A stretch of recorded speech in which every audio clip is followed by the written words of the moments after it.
चलिए लिखिए आप लोग जो चैप्टर का नाम लिखिए, कोऑर्डिनेट केमिस्ट्री। चैप्टर का नाम लिखो,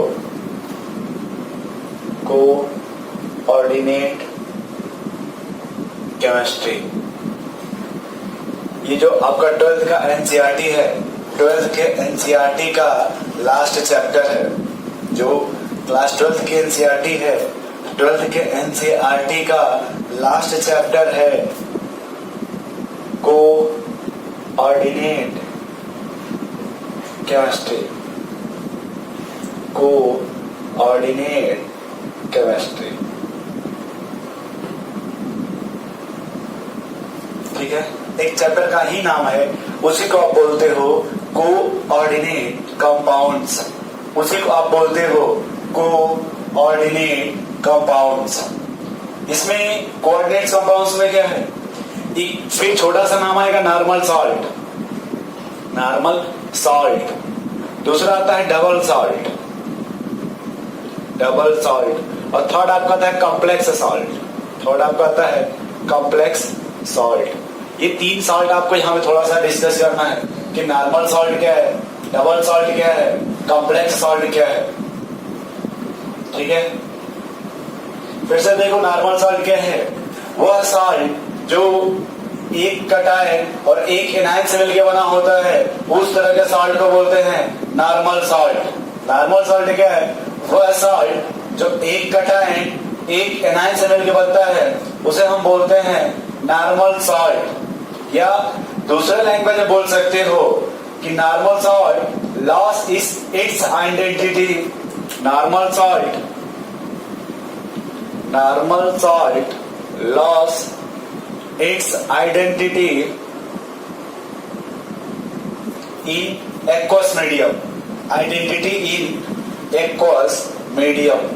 किसी भी नॉर्मल सॉल्ट को आप जब पानी में मिलाओगे तो अपनी वो आइडेंटिटी क्या करेगा, लॉस कर देगा। फिर से देखो, normal salt loss it's identity in aqueous medium. जो भी नॉर्मल सॉल्ट होगा पानी पे डालने पे वो डिसोसिएट हो जाएगा।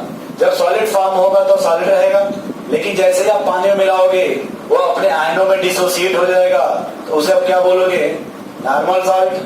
जैसे एग्जांपल ले लो NaCl, NaCl यानी नॉर्मल सॉल्ट। इसे जब आप वाटर में मिलाओगे तो टूट जाएगा Na प्लस में और Cl minus, Na plus aqueous Cl minus aqueous. जब उसी NaCl को वाटर में डिसोसिएट करोगे, मतलब वाटर में मिक्स करोगे वाटर के साथ, तुरंत किस में टूट जाएगा, NaCl में, सोडियम क्लोराइड में। तो टूट जाएगा Na प्लस एक्वस और Cl minus aqueous, Na plus aqueous और Cl माइनस एक्वस, ठीक है। दूसरा एग्जांपल ले लो इसी तरह से, K4FeCN6। इसको जब मिक्स करोगे ये टूटेगा 4K plus FeCN6 minus 4। Lead dissociate हुआ, लेकिन ये समझ गए। दूसरा देखो, डबल सॉल्ट क्या है, जो डबल सॉल्ट होता है वो मिक्स होता है। लिख लो, डबल सॉल्ट,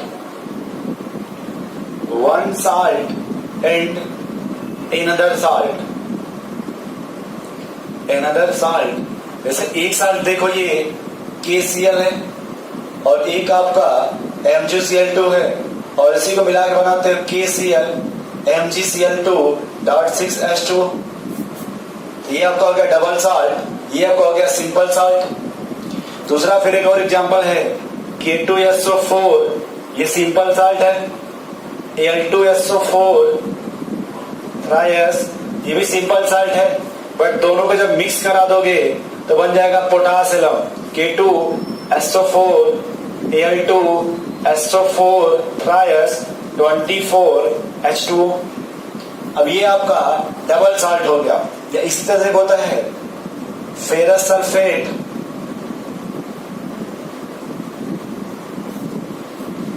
और एक होता है अमोनियम सल्फेट। इसी जब मिला दोगे दोनों को तो फिर बन जाएगा तुम्हारा मोहर साल्ट।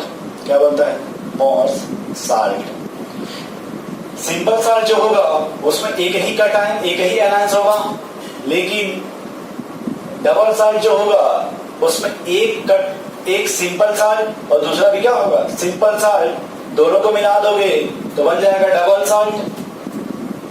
तीसरा वर्ड बात करना हमको कॉम्प्लेक्स कंपाउंड, किसका कॉम्प्लेक्स कंपाउंड का। जिस देखो इसे थोड़ा सा रफ कर दीजिएगा आप।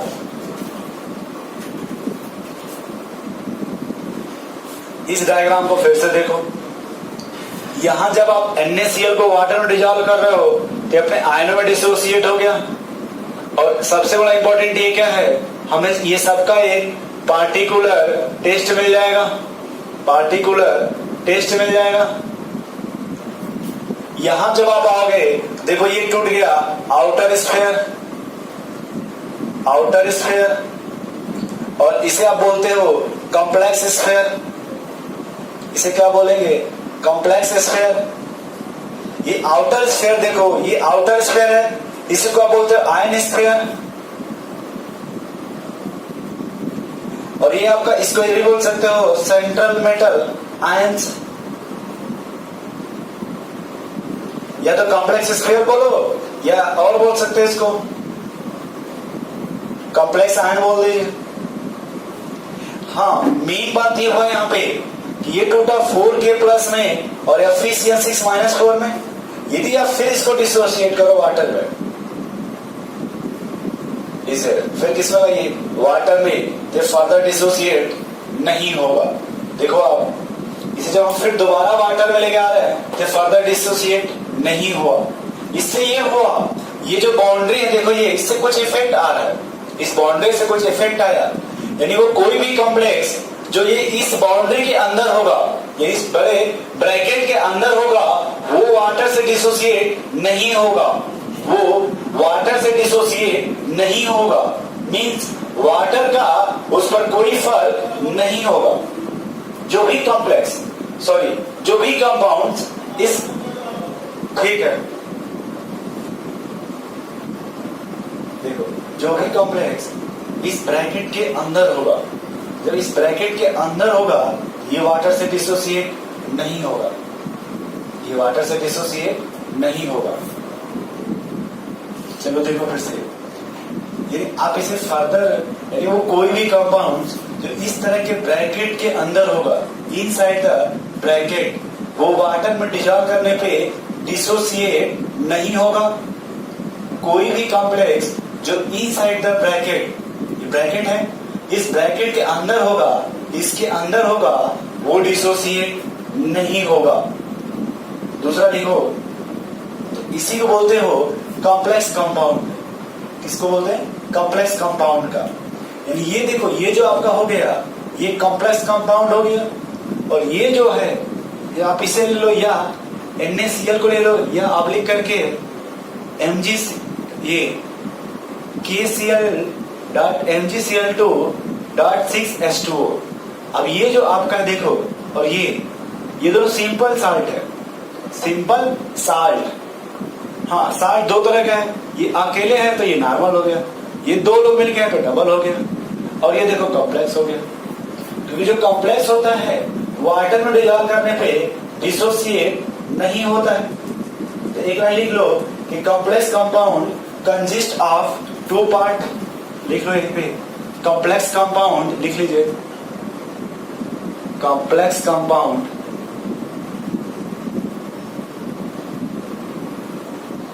लिख लो, complex compound consist of two part, लिख लो complex compound consist of two part, consist of two part, दो पार्ट से मिलके बना है। पहला लिख लो आउटर स्फीयर,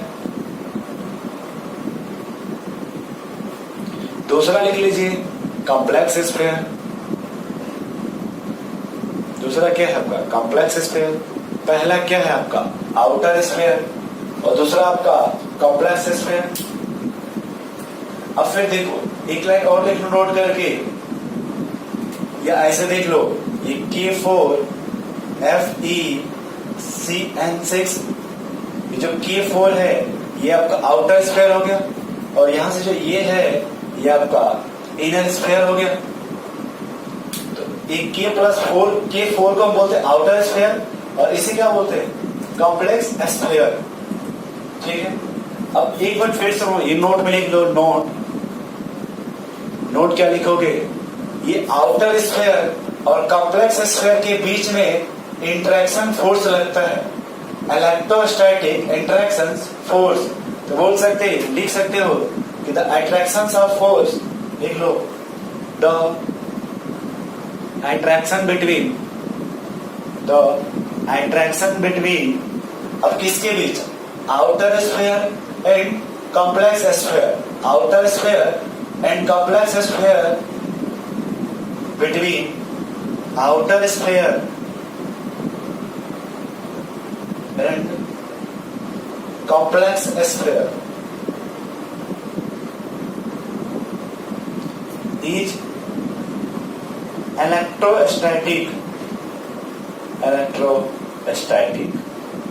जो आउटर स्फीयर और कॉम्प्लेक्स स्फीयर के बीच जो अट्रैक्शन लगता है वो इलेक्ट्रोस्टैटिक टाइप का होता है, मींस कोलम्बिक फोर्स की तरह होगा या आयनिक बॉन्ड की तरह हो सकता है। जैसे एग्जांपल फिर से एक बार देख लो, ये K4Fe, से लिखो FeCN6, इसको वाटर में डिसॉल्व करने पर डिसोसिएट होगा 4K plus FeCN6 minus 4, 6 minus 4।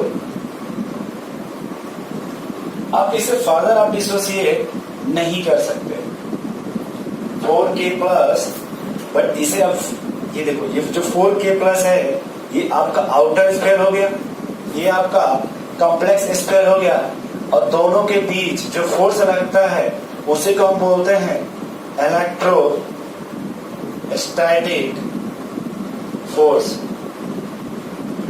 Electrostatic force. फिर लिखो उसके आगे इन कॉम्प्लेक्स स्फीयर, इतना छाप लो पहले।